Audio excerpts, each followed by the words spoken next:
Hey everyone, it's Father Mark, and we are doing Katie Warner's book, A Parent Who Prays.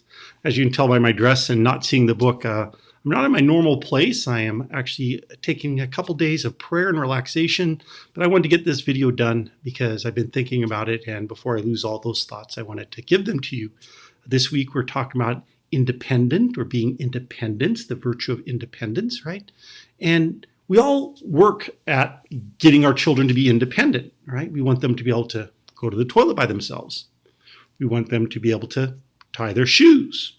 We want them to be able to pour themselves a glass of milk without spilling it all over the place, right? That is an independence that we work for with our children on a very normal level. But we also want them to have that independent mind, so that they can make moral and correct decisions on their own, so that they don't have to say that phrase, which I'm sure my mom and dad had to say to me too many times.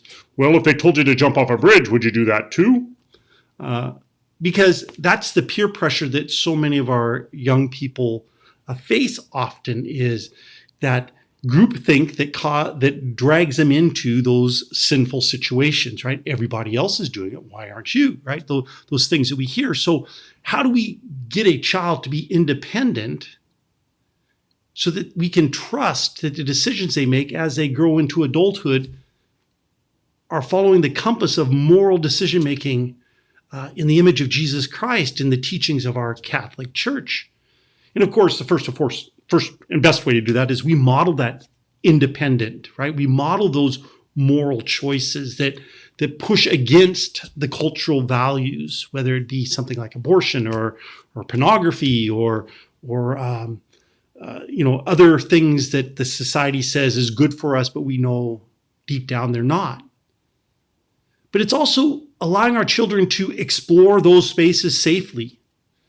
One of the most important things of building an independent child is helping them to recognize that they don't have to do it alone. In fact, independence in the worldview is I have to do it all by myself. Independence in the Catholic view is I'm connected and intertwined and interdependent on a community that loves me and cares for me, and that my choices aren't just affecting me, but they're affecting others. And so how do I make choices that are good and holy? And so as parents, you, as a priest, I have to learn to listen and to reflect and to allow them to grow in that moment of independence where they begin to see how to choose the good and turn away from the evil, how they choose to become independent apart from the crowd, apart from the